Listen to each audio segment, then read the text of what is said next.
मंगलमय मंगलकरण वीतराग विज्ञान नमो ताहि जाते अरहंतादिमा जो विद्यादि सागर सुधी जो विद्यादि सागर सुधी गुरु हैं हितैषी शुद्धात्म में निरत नित्य हितोपदेशी वे पाप ग्रीष्म ऋतु में जल है सयाने पूजून है सतत केवल ज्ञान पाने पूजून है सतत केवल ज्ञान पाने। बोलिए भगवान महावीर स्वामी की, आचार्य कुंद कुंद स्वामी की, आचार्य गुरुवर विद्यासागर मुनि महाराज की।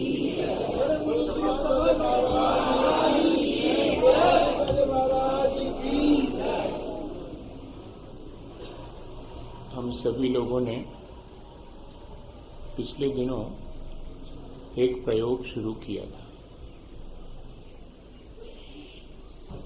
हम अपने जीवन को अच्छा बनाने के लिए निरंतर विचार कर रहे हैं और यदि उसके साथ हम प्रयोग भी शुरू करें तो विचारों में दृढ़ता भी आएगी और वे विचार हमारे जीवन को परिवर्तित करने में मदद भी देंगे, क्योंकि विचार सभी करते हैं पर उन विचारों से अपने जीवन में परिवर्तन की कोई प्रक्रिया करना ये बहुत थोड़े से लोग करते हैं। विचारों को अपने आचरण में कन्वर्ट करना, विचारों को या कि ज्ञान को आचरण बना लेना वास्तव में आज के समय में बहुत जरूरी है। हमारे पास श्रेष्ठ विचार हैं लेकिन हमारा आचरण श्रेष्ठ नहीं हो पाता, तो हमें दोहरा जीवन जीने के लिए मजबूर होना पड़ता है। विचारों में श्रेष्ठता है लेकिन आचरण में मलिनता है, जिसको अपन कहते हैं कि कथनी कुछ और है और करनी कुछ और है।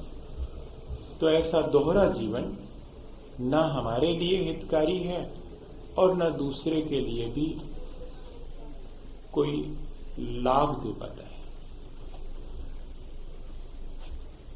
हम सुबह दोपहर शाम या सुबह शाम ऐसा कुछ करें अभ्यास जिससे कि हमारा सारा दिन उन विचारों से, जिन विचारों का अभ्यास हम करेंगे उनसे लाभान्वित हो सके। जब हमारे सामने क्रोध की स्थिति निर्मित होती है तब हमारी क्षमा गायब हो जाती है, जबकि वह एक श्रेष्ठ विचार हमारे पास है। लेकिन जब क्रोध के निमित्त मिलते हैं तो मेरा वह विचार मेरे काम नहीं आता। जब दूसरे की बढ़ती देख करके मुझे हर्षित होना चाहिए ऐसा मैं विचार करता हूं, पर होता यह है कि मेरे भीतर ईर्ष्या जागृत हो जाती है। जब किसी दीनहीन कष्ट में पड़े हुए व्यक्ति को देखता हूं तो विचार तो यह है कि मेरे भीतर दया और करुणा आनी चाहिए, लेकिन होता यह है कि मैं उस दीनहीन व्यक्ति से घृणा कर बैठता हूं। जब दुर्जन का संसर्ग मुझे मिलता है या कुमार्ग पर चलने वाले को देखता हूं तो मेरा मन आपे से बाहर हो जाता है, बड़े क्षोभ को प्राप्त हो जाता हूं। होना तो ये चाहिए था कि मेरा साम्य भाव बना रहे। इस तरह मैं देखता हूं कि अपने विचारों को मैं ठीक ठीक से क्रियान्वित नहीं कर पाता। विचार तो मेरे पास है, तब ऐसा क्या करूं जिससे कि मैं अपने विचारों को समय पर क्रियान्वित भी कर सकूं। उसके लिए जरूरी है कि सुबह और शाम हम शांति से बैठें और इस बात का अभ्यास करें। जैसे कि कोई रियाज करता है तब जाकर के वो कोई भी इंस्ट्रूमेंट लेकर के बैठ जाए तो स्वयं भी मग्न हो जाता है और उसे सुनकर के लोग भी मग्न हो जाते हैं। संगीत की रियाज करने वाला शायद ऐसा ही करता है। जब हम कोई नाटक खेलते हैं तब उसमें विभिन्न पात्रों की तरह हम पहले अभ्यास करते हैं वैसा होने का, और जाकर के फिर हम मंच पर वैसे ही दिखाई पड़ते हैं कि लोग देख करके मुश्किल में पड़ जाते हैं कि वास्तव में कौन है। जब हम इस तरह अभ्यास के द्वारा ये संसार की चीजें कर लेते हैं तो क्या अभ्यास के द्वारा हम अपने जीवन को अच्छा बनाने वाला कोई परमार्थ का काम नहीं कर सकते? कर सकते हैं। ये विश्वास, ये कॉन्फिडेंस हमारे भीतर पहले आना चाहिए, तब फिर हम इस प्रयोग को कर पाएंगे। हमने पिछले दिनों विचार किया है कि जरूरी है इस तरह का प्रयोग करने के लिए एक निश्चित स्थान होना चाहिए, फिक्सेशन ऑफ प्लेस, एक ऐसा क्षेत्र जहां मैं अपने इस प्रयोग को कर सकूं, जहां डिस्टर्बेंसेस कम हो। क्योंकि मैं कोई भी चीज का अभ्यास करूं तो उसके लिए बाह्य वातावरण भी मेरे लिए पहले शुरुआत में अनुकूल ही होना चाहिए। तो एक ऐसा स्थान हम चुन लेवें। हम लोग घर में किचन तो प्लान करते हैं, ड्राइंग रूम, बेडरूम और भी गेस्ट रूम भी प्लान करते हैं, लेकिन एक कोई स्टडी रूम या रिलीजियस मेडिटेशन का कोई रूम हमारे घर में हम प्लान नहीं करते। होना चाहिए एक ऐसा स्थान जो कि सब प्रकार की प्रतिकूलताओं से रहित हो, शांत, स्वच्छ हो, जहां बैठ करके और हम इस बात का अभ्यास कर सकें कि क्रोध के अवसर आने पर मैं क्षमा भाव धारण करूं। ये अभ्यास, इस चीज का हमें निरंतर प्रयोग करके देखना होगा। उसके लिए जरूरी है कि एक बिल्कुल पवित्र स्थान हमारे अंदर, हमारे पास हो जिसमें हम बैठेंगे। फिक्सेशन ऑफ टाइम, एक निश्चित समय हो, सुबह शाम, उसमें भी निश्चित समय, ताकि हमारे भीतर एक बायोलॉजिकल क्लॉक बन जाए। जैसे खाने का समय होते ही ऐसा लगता है कि भूख लगाई, कोई कह दे कि 10 बज गए, भाई बहुत भूख लगाई, जल्दी खाओ। अभी तो नहीं लगी थी, लेकिन 10 बजते ही, सुनते ही साथ भीतर बायोलॉजिकल क्लॉक बन जाती है। सोने का समय, खाने का समय, ऑफिस जाने का समय, सब चीजों का समय। ठीक इसी तरह से मुझे अपने जीवन को अच्छा बनाने के लिए भी जो प्रयोग करना है उसका भी मेरा समय निश्चित होना चाहिए, ताकि मेरे भीतर एक बायोलॉजिकल क्लॉक बन जाए कि नहीं भाई, अब तो मैं विड्रॉ करता हूं सब संसार से, अब मेरा समय हो गया, 7 बज गए, मैं बैठूंगा, मैं अब अभ्यास करूंगा, साम्य भाव का अभ्यास करूंगा। समता का अभ्यास करना यही तो सामायिक है, और क्या विशेष बात है। और उसका प्रतिफल दिन भर मिलते रहना चाहिए। ऐसा ना हो कि सिर्फ 10 मिनट अभ्यास किया है, समता रखी है, बाकी 23 घंटे 50 मिनट विषमता में गुजरे हैं। ऐसा नहीं, वो 10 मिनट उस 23 घंटे 50 मिनट पे भारी हो जाए, इस तरह का अभ्यास करना है। इतना अपने मन को परिवर्तित कर देना है कि जिससे वो 23 घंटे 50 मिनट भी समता परिणाम का अनुभव कर सके, साम्य भाव का अनुभव कर सके। मन वचन काया की दुष्प्रवृत्तियों का रोक लेना ही सामायिक है। यह कि मन वचन काया के होने वाले प्रकंपन को शांत करने का नाम ही सामायिक है। यह कि अपने भीतर उठने वाली कलह, ईर्ष्या, द्वेष की प्रवृत्तियों को क्षीण कर देने का नाम ही सामायिक है। और क्या है? इस तरह यदि हम अभ्यास करेंगे इन सब चीजों का, तो कोई वजह नहीं है कि ये श्रेष्ठ विचार हमारे जीवन को परिवर्तित ना करें। अवश्य करें। उस प्रयोग के लिए जरूरी है कि एक निश्चित स्थान हो, एक निश्चित समय हो। फिक्सेशन ऑफ पोजीशन तीसरे नंबर की चीज। मैं एक निश्चित पॉस्चर, निश्चित दशा में बैठूंगा। पालथी मार के बैठना है कि अर्ध पद्मासन लगाना है कि पद्मासन लगाना है या सुखासन से बैठना है, जो मुझे इजी हो, जिसमें कि मुझे बार बार 10 मिनट के अंदर 10 बार मुझे बदल लाना पड़े, मैं आसानी से बैठ सकूं, ज्यादा देर तक मैं शरीर के विकल्प से मुक्त हो सकूं, मुझे शरीर की चेष्टा बार बार न करनी पड़े, मेरा मन बार बार परिवर्तित ना हो शरीर की क्रियाएं करने के लिए। इसके लिए जरूरी है फिक्सेशन ऑफ पोजीशन, एक निश्चित अवस्था में बैठ जिसमें आपको अच्छा लगता है। सबसे अच्छा है सुखासन, हल्ती पत्ती मार के बैठे। और उसके बाद फिक्सेशन ऑफ मंत्र। हम पदस्थ, पिंडस्थ, रूपस्थ, रूपातीत, इन ध्यान की चर्चा फिर कभी करेंगे।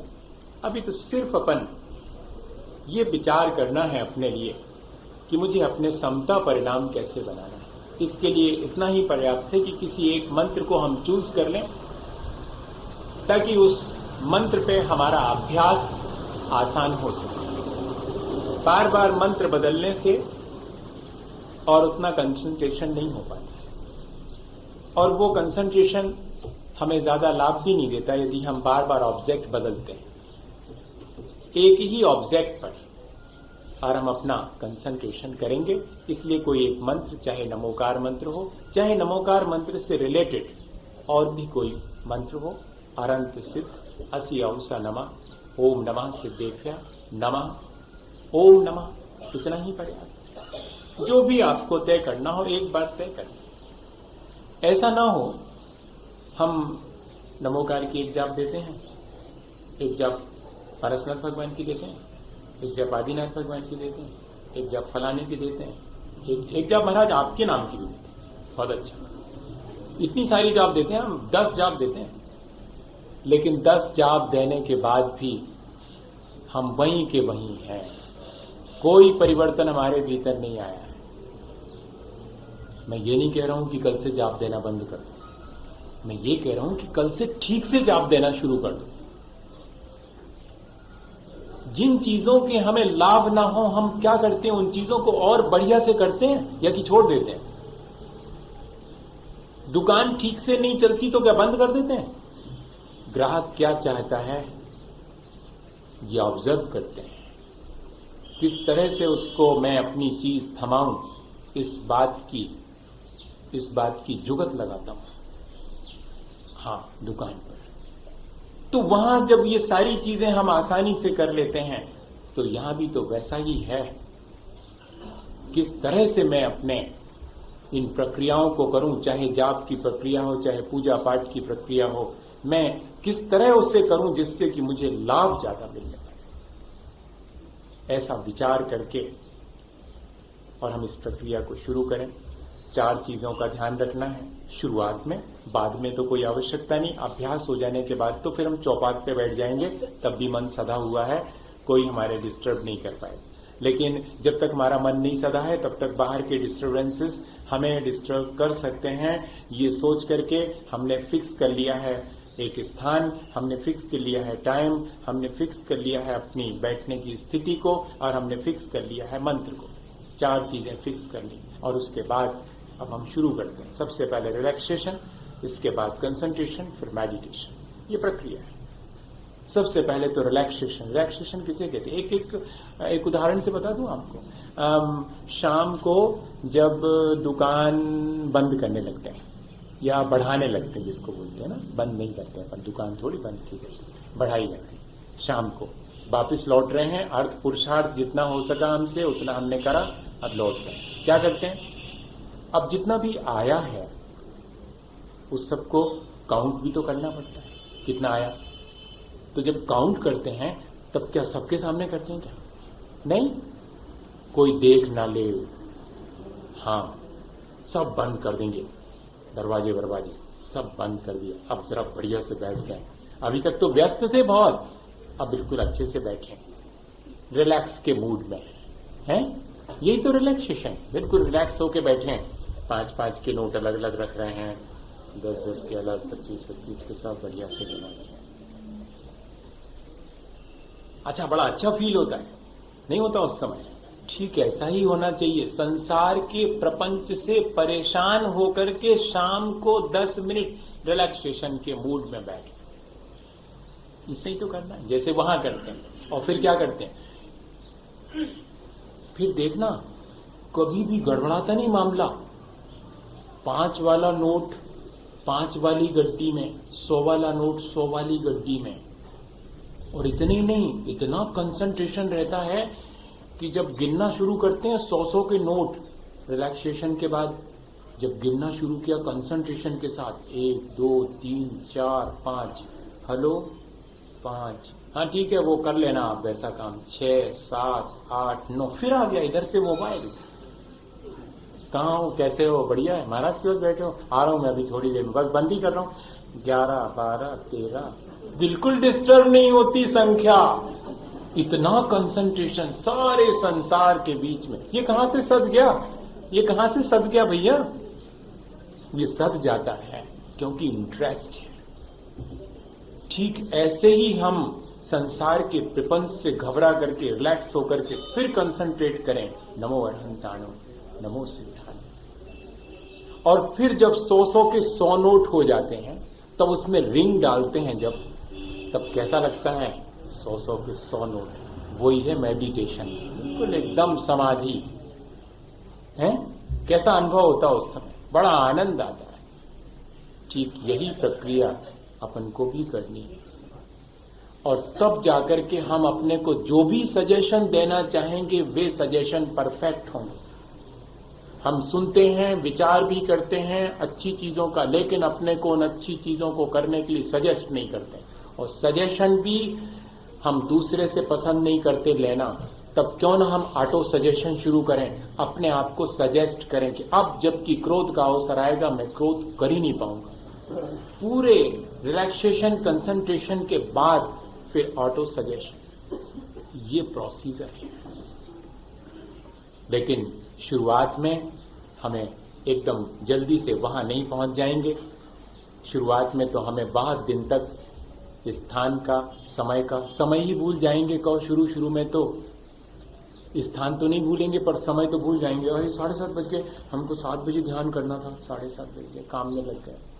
नहीं, 5 मिनट कम 7 पर कोई भीतर कहने लगे कि बस समय हो गया, सामायिक का समय होने वाला है, ये भीतर कोई कहने लगे तो समझना कि अब ठीक बन गया है अभ्यास।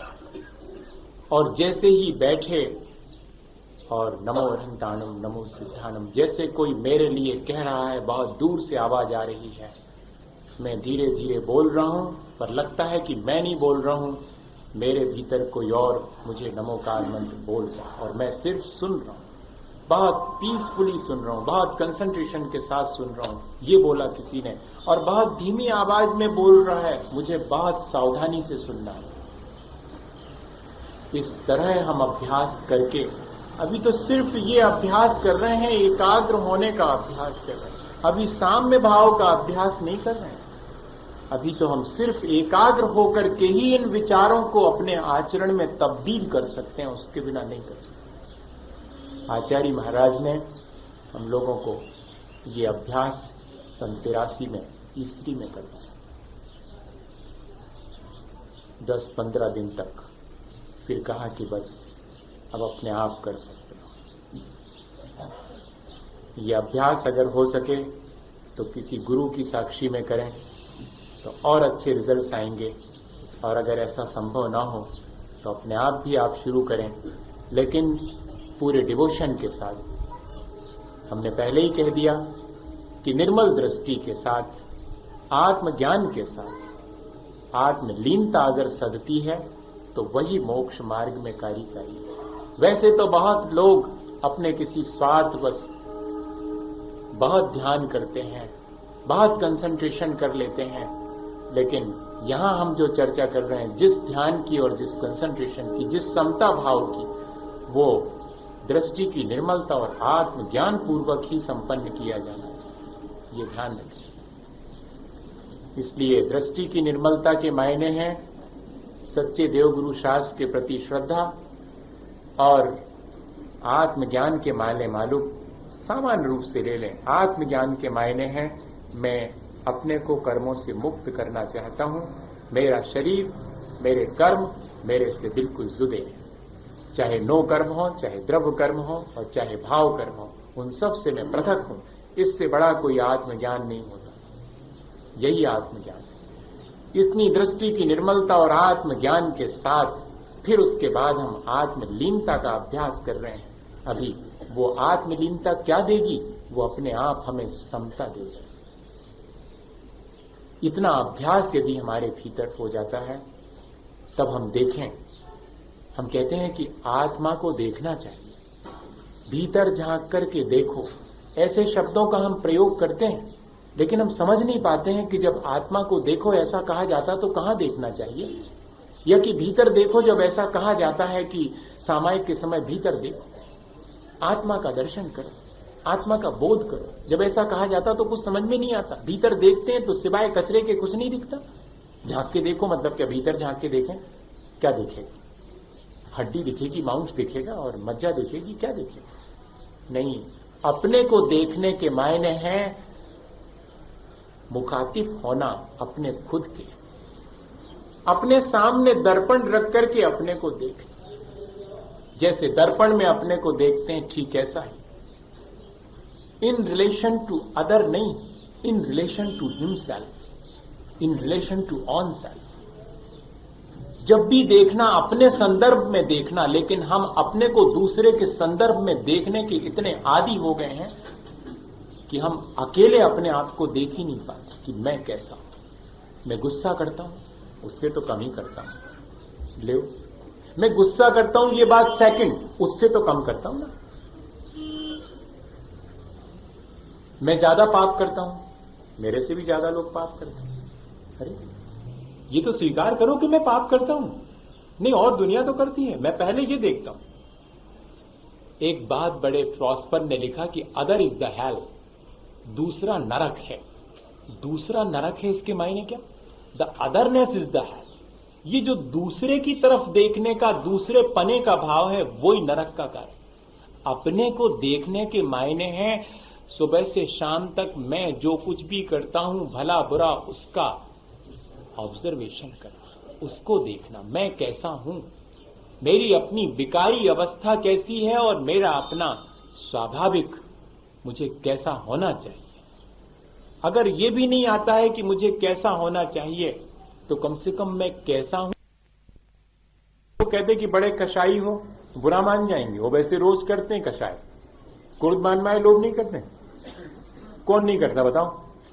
भगवान के अलावा सबको कसाई कहा जा सकता है।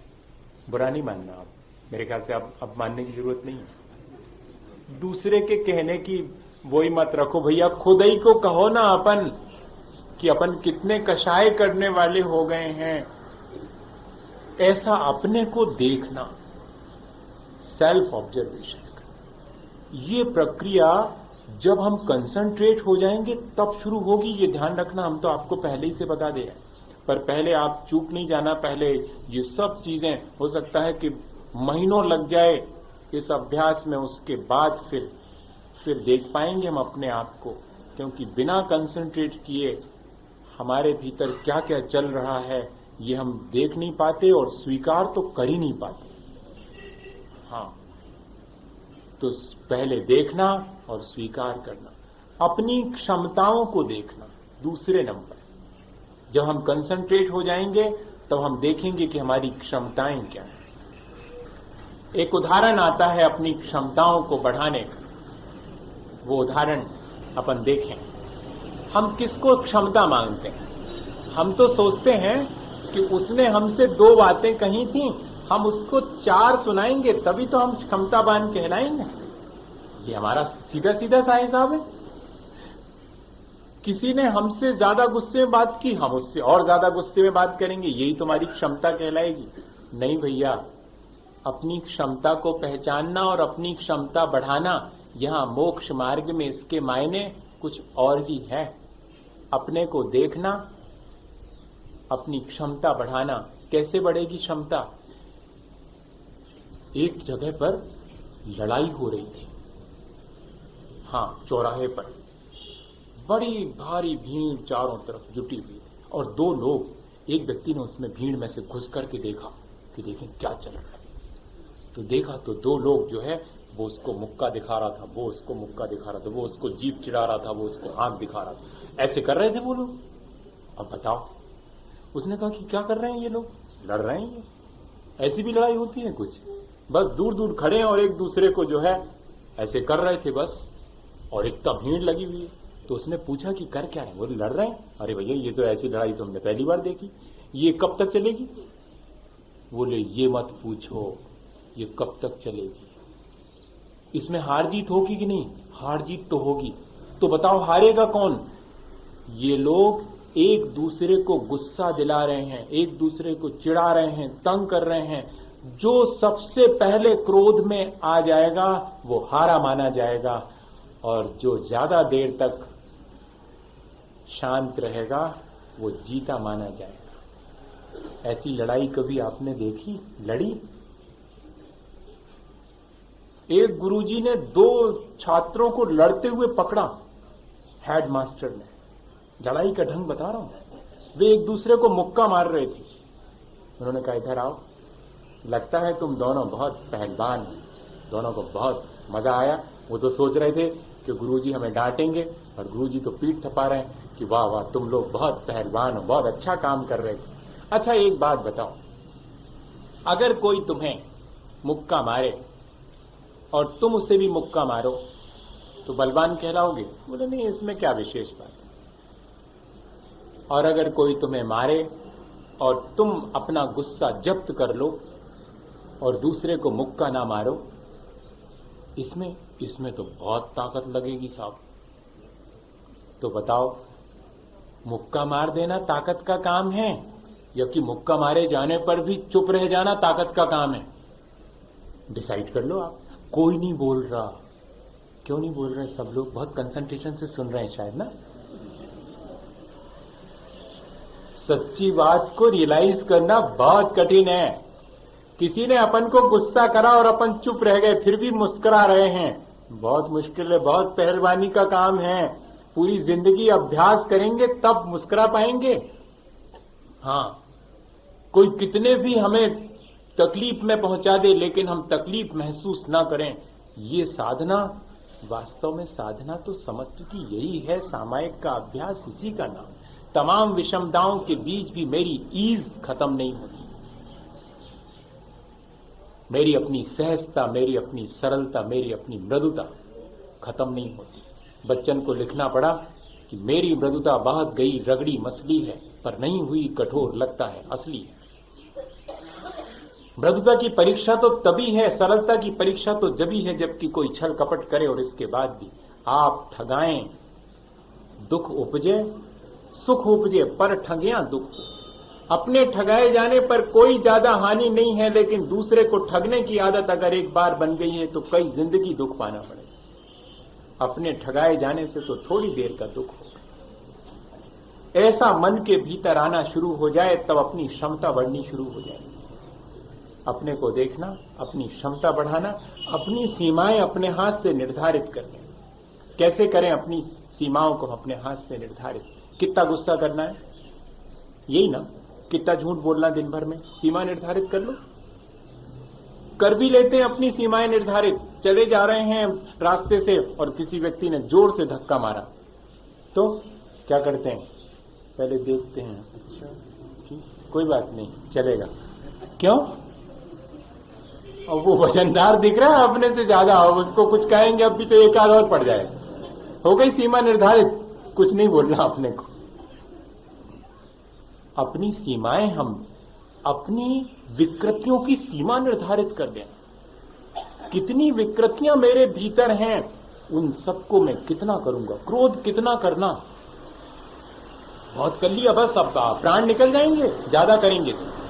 क्षमा तो अनंत काल तक धारण की जा सकती है, लेकिन क्रोध अधिकतम 48 मिनट से ज्यादा नहीं किया जा सकता। उसका संस्कार 6-6 महीने और अनंत काल बना रह सकता है, लेकिन लगातार नहीं कर सकते आप। अपनी क्षमता देखकर कहते ना कि अपनी शक्ति विचार परिग्रह थोरो राखे।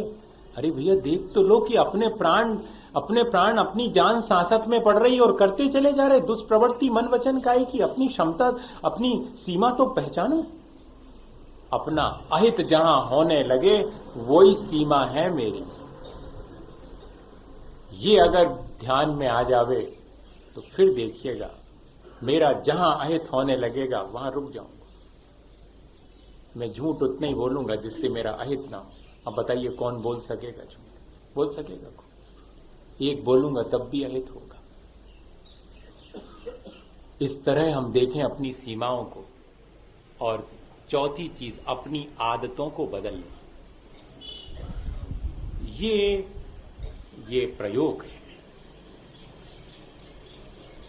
अपनी आदतें बहुत सारी अपन बदल लेते हैं। जब हम एक अकेले जीवन जीते हैं तो हमारी कुछ और आदतें होती हैं।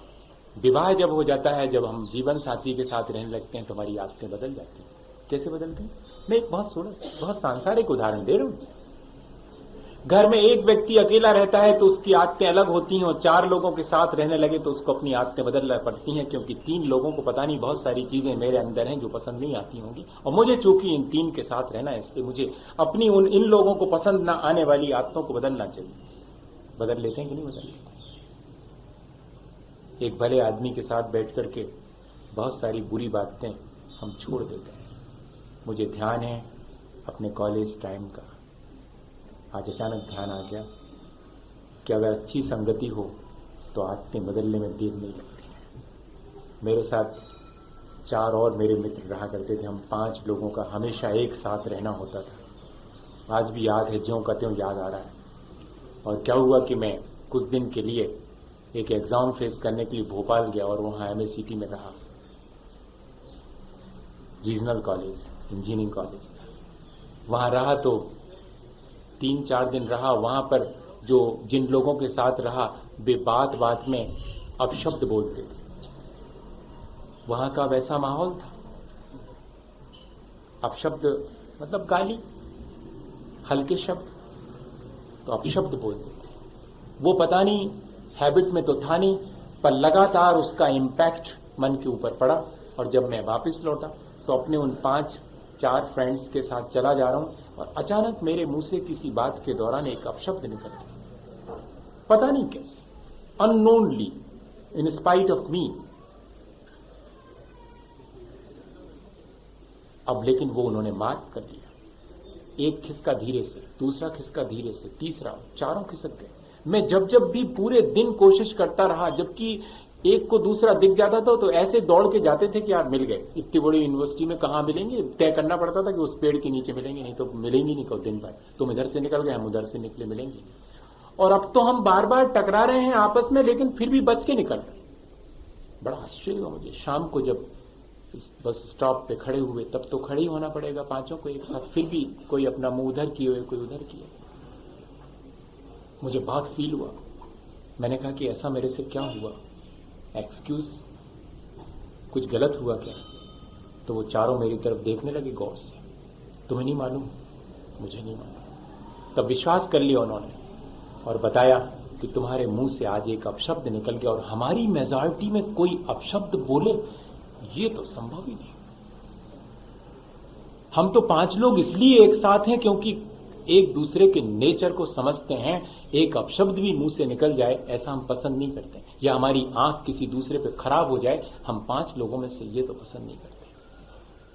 और आज तुम्हारे मुंह से एक अपशब्द निकल गया, मुझे बहुत सुखद लगा उस क्षणों में कि अगर ऐसी हमारे पास संगति है तो हम अगर धोखे से भी कभी कोई गलती करेंगे तो हम आसानी से समझ सकेंगे।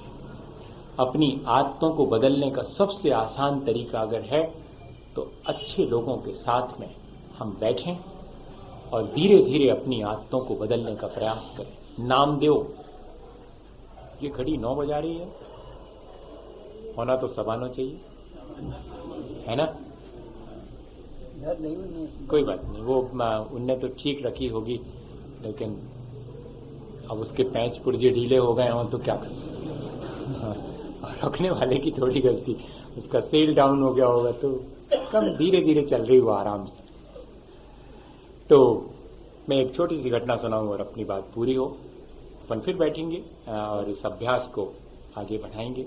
ऐसा अभ्यास तो अपन को ये सिर्फ 10 मिनट किए जाने वाला अभ्यास है, सुबह या कि शाम, एक टाइम भी शुरू करें, लेकिन बैठ करके एनालिसिस करना शुरू करें, इन सब बातों पर विचार ही करना शुरू कर दें तो देखिएगा 23 घंटे 50 मिनट। आज हम कहते हैं कि हमारा कॉन्फिडेंस लूज हो रहा है, आज कलह बढ़ रही है, आज परस्पर आत्मीयता खत्म हो रही, रिस्पेक्ट खत्म हो रही। इन सब के कारण क्या हैं? ये सब हमारी आदतों में इतनी शुमार हो गई हैं चीजें कि हम उनको बदल नहीं पाते। और अगर इस प्रक्रिया को शुरू करेंगे, अपने को देखना शुरू करेंगे, अपनी क्षमताओं को बढ़ाना शुरू करेंगे, अपनी लिमिट बनाना शुरू करेंगे कि कितना करना है, बुरे काम कितने करना है, और मेरे भीतर जो जो बुराइयां हैं उनको कैसे बदलना है। नामदेव थे, बचपन में उनकी मां ने उनको एक वृक्ष की छाल दवाई के लिए लेने भेजा था, तो कुल्हाड़ी लेके गए। वो 12 वर्ष के थे, गए और जब वो उस वृक्ष में से छाल उतारने लगे कुल्हाड़ी से छील करके, तो उनको लगा कि इस पेड़ में भी तो जान है, उसको तकलीफ तो होती होगी। कैसी तकलीफ होती होगी अब कैसे मालूम पड़ेगा? और वो तो बोलते ही नहीं है। अब मैं कैसे पता करूं? भैया, सुई चुभती है तो सुई को थोड़ी मालूम पड़ता है कि कितना दर्द हो रहा होगा, जिसको चुभती उसको मालूम पड़ता है। जब हमारी कोई कड़ी बात किसी को चुभती है तो ना हमें मालूम पड़ता है और कि कितनी कड़ी बात है, वो तो चुभने वाले को मालूम। हमारी बुरी आदतों से हमारा जीवन कितना हताहत होता है ये हमें नहीं मालूम पड़ता है, दूसरे का कितना होता है ये उसे मालूम पड़ता है। हाँ, ये ध्यान रखें हम कि इस पूरे संसार में हम जो भी करते हैं उसका इफेक्ट सब पर पहुंचता है। जैसे कि एक बहुत बड़ी मशीन में एक छोटा सा पुर्जा भी उस मशीन में से निकाल दिया जाए तो पूरा सिस्टम ठप हो जाता है, उसका भी इंपॉर्टेंस है। यहां हम एक कदम रखते हैं तो उसके वाइब्रेशंस पूरे यूनिवर्स में फैल जाते हैं। हम सोचते हैं कि हमने क्रोध किया, हमने ऐसा क्या बुरा किया, अपने ही तो अहित किया।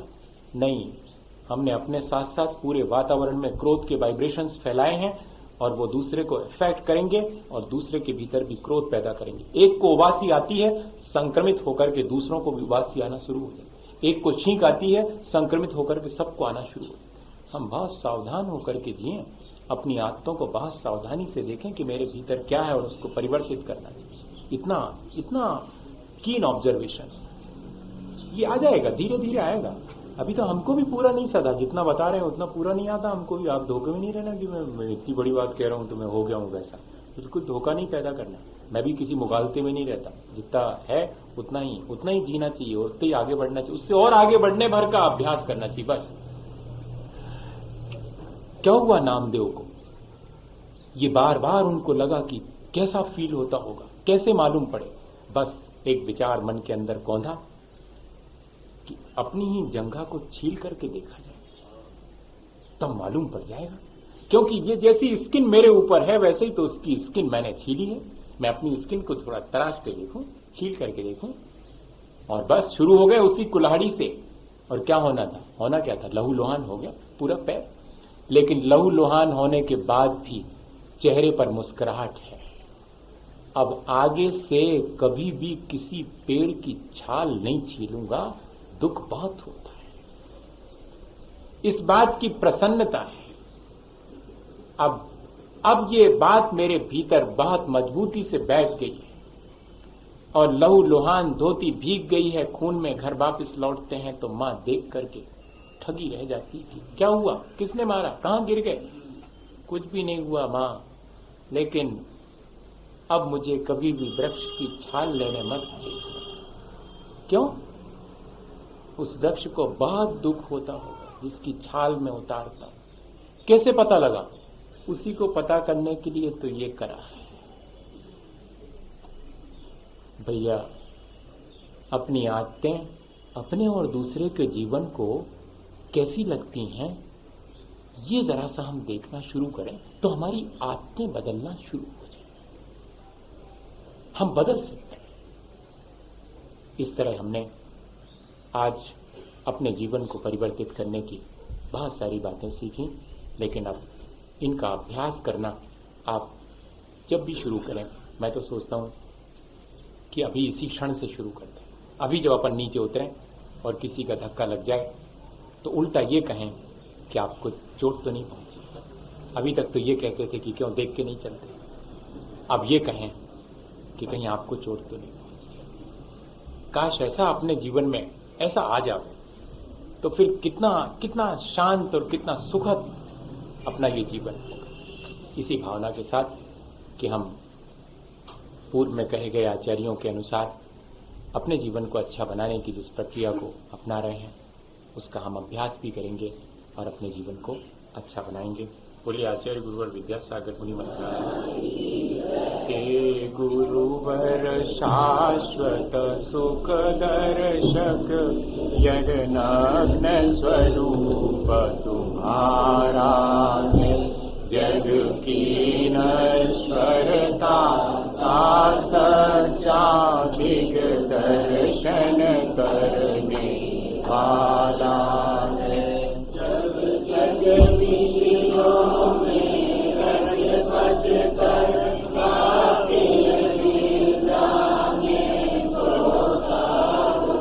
अथवा वह शिव के निष्कंटक पथ में विषकंटक होता हो।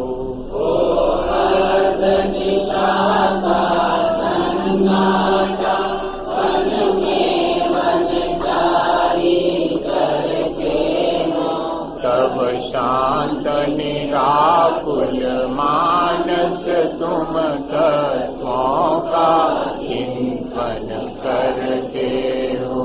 करते तपशैल नदी तट पर करु वर्षा की घड़ियों में समतारस पान किया करते सुख दुख दोनों की घड़ियों में। अंतर ज्वालावर की वाणी मानो जलती हो कुल दरिया।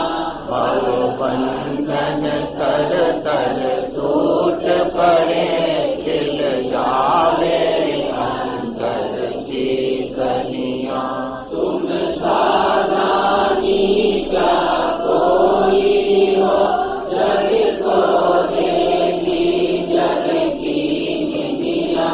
दिन रात लुटाया करते हो शम सम की अविनश्वर मणिया।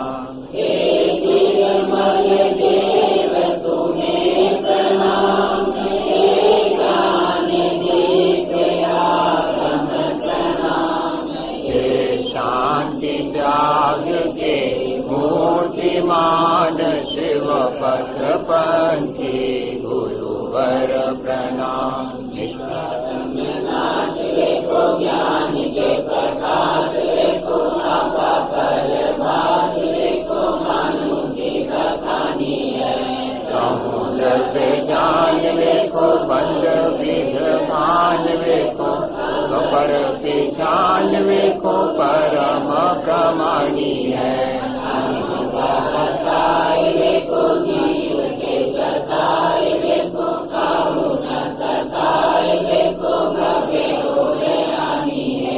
जहाँ तहाँ तारवे को हार के उतारवे को सुख विस्तारवे को यही एक वाणी है।